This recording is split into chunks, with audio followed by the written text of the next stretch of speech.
Hello and welcome to IBM TV. Today I'm joined by Harris Morris, CEO and Chairman of Wazee Digital. Harris, welcome back to IBM TV. It's great to see you. Well, it's been good to see you as well. Thanks a bunch. Can you start by telling us a bit about Wazee Digital? Yes, absolutely.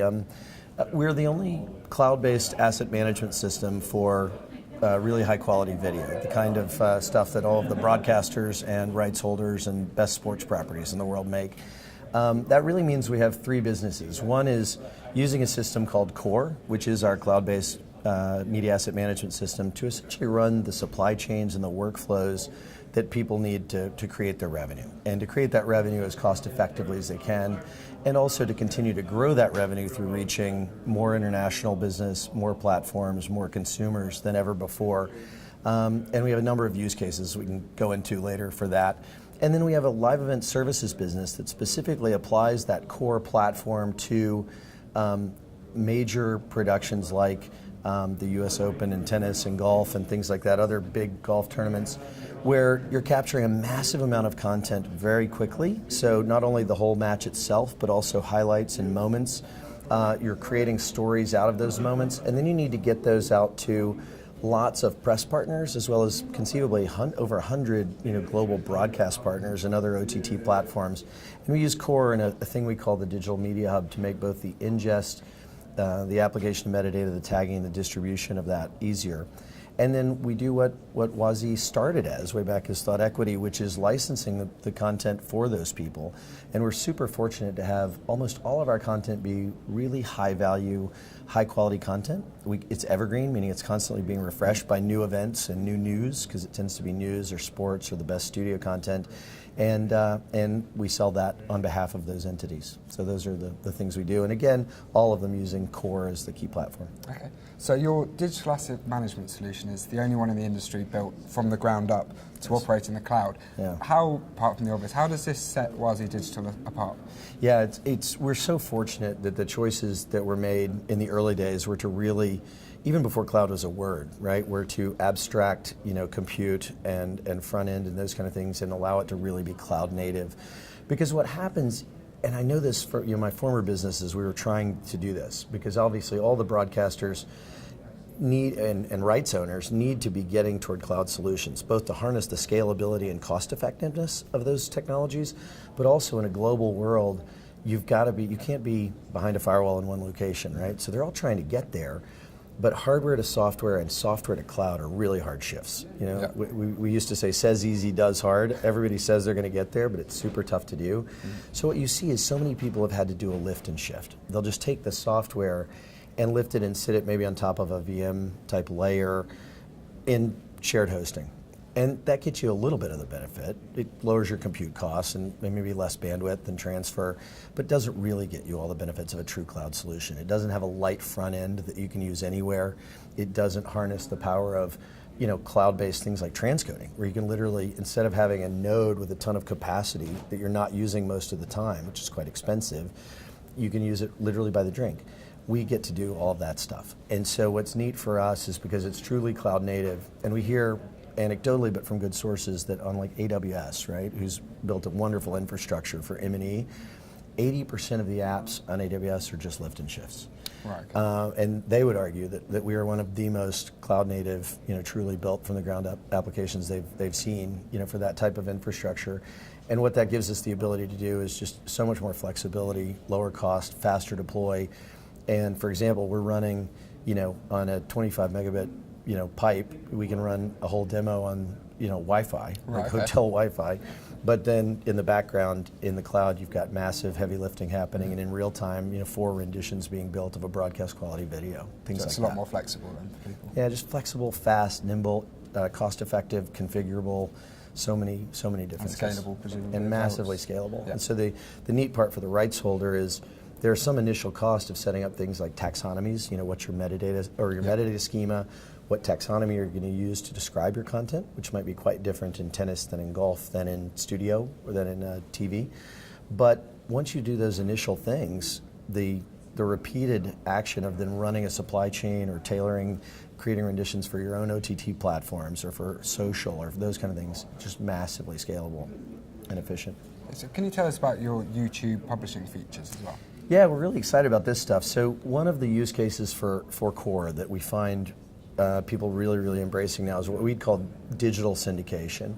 And what we mean there is not the syndication market of, oh, it's old stuff and we'll just resell it cheap. It's what we mean there is taking high value content and getting it to all of those digital endpoints who may want to resell it on your behalf. And that could be your own OTT, if you're a network or a rights holder who has your own. It could be a pipe network, so like SVOD, like VOD, subscription VOD, or by the drink VOD. It could also be OTT platforms and social. YouTube's just a perfect example because it's got such wonderful penetration. So many people watch it. They've built some great claiming tools and great publishing tools for Content ID.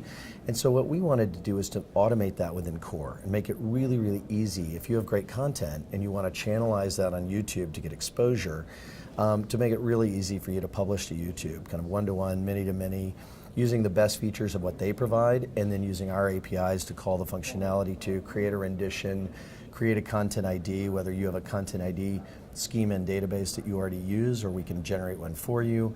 And then obviously we also do, on the back end, we do claiming for people to make sure that they're either blocking their content if it's being used in a way that doesn't support their brand, or monetizing it if it's a way that they're happy to have out there, but they want to get their 38%. Yep.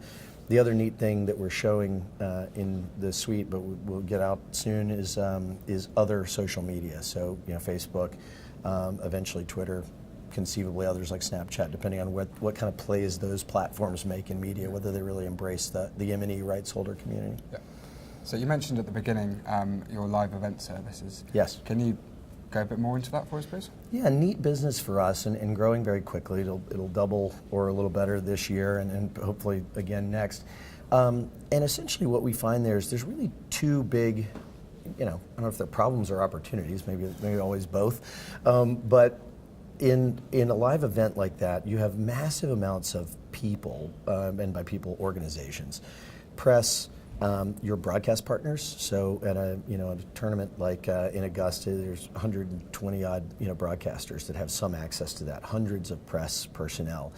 And historically, getting the content to those folks has been quite a piecemeal and manual thing. And they all need different versions, right? They may need PAL versions, radio may need audio only, those kinds of things. There may be some people that are just getting photos, but then also some that are getting broadcast quality video. And so that's one challenge, is just creating a simple place to bring all of that content in a streamlined way, in real time, very quickly, and then get it out at the right quality. And what we've created there is this thing called the Digital Media Hub, where we bring in all that content, and based on your permissions, when you log in, you'll only see what you have access to, right. But it makes it really simple for you to then download or create the version you need, if you're a PAL broadcaster or something along those lines.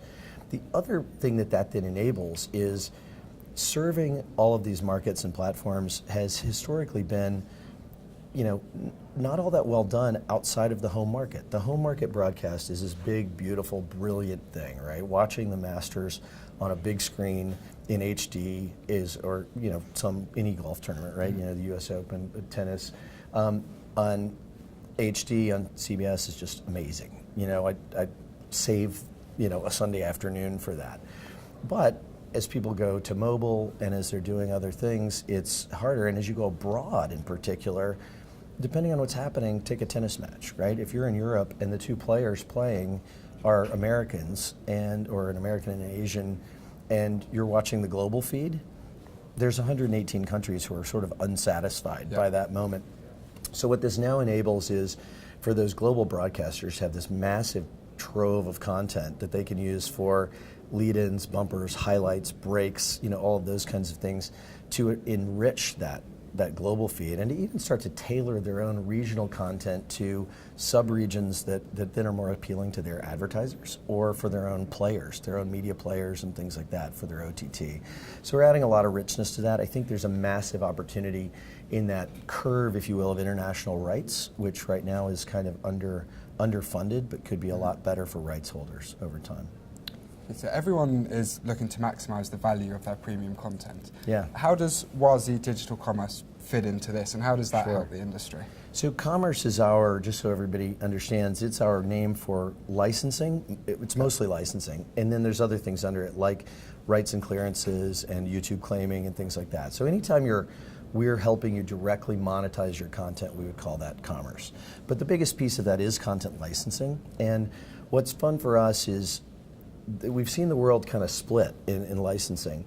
And a number of providers have gone the direction of what I think, to be candid, is a bit of a race to the bottom of low value content, lots of it with lots of velocity, but with these clip prices that are falling toward $100 and continuing to fall. And that's fine. And if all you want is an establishing shot, that should be the way it works, right? Because you and I can buy a $700 drone with a 4K camera and we could shoot 50 of them this afternoon in Las Vegas, right? So that's fine. What we like, in the part of the market we think we know, are what we think of as our rightful libraries. So anyone who has really high-end, iconic content in things like news or sports or the world's best studio or TV type footage, ideally stuff that's evergreen as well, so it's constantly being created. So you've got that mix of the iconic and historical that's identifiable, but also the evergreen, they're still making great stuff. Those are our libraries, and we're very fortunate to have a lot of them. We'll keep getting more, and we've announced several of those already this year, which has been really fun. And what we see on our dynamic is the exact opposite. So you got clip prices that are $600 and plus and rising, as opposed to that other dynamic. And so that's fun for us, and it's fun for rights holders who have these valuable libraries or are spinning off great content in real time to know that a TV show, a doc, or a brand advertising campaign that could use that content is going to get it and at quite high value. So it sounds like there's loads going on for Wazee Digital at the moment then, Harris. It's a lot of fun. We're having a ball. We spent most of 15 getting our existing relationships and kind of commercial terms with. We have just an amazing customer base, and we're very humbled by the folks that are with us and how they all stay, and they've been around for a long time and have stayed with us. It's a very strong relationship, and in most cases we're generating revenue for them. It's not just, so many software companies, you're a cost savings, and that's nice, but you can only save so much cost, right? So it's nice to start making What's fun for us is in almost every case we're a revenue generator. And so we got that. We really worked on our team. We brought in some wonderful people. We kept wonderful people and defined the roles. And then in 2016, we really sort of built the pipeline and got the products to where we wanted them and telling the story. And it's really time to accelerate. And so it's now sort of a mash the gas and sort of see how fast we can go, making onboarding simpler for people, making training better, really getting them using the systems and seeing the power of these tools. Because what we find is when you get this stuff into someone's hands, they just absolutely love it. And even we can't imagine all the things they figure out to do with it, right? But we've got to get them. You got to get them working on it. So that's where we're spending our time in terms of acceleration. Okay, well, Harris, thank you for joining us. Yeah, thanks a bunch. Always a pleasure to talk to you. Good to see you. You can find out more at wazeedigital.com.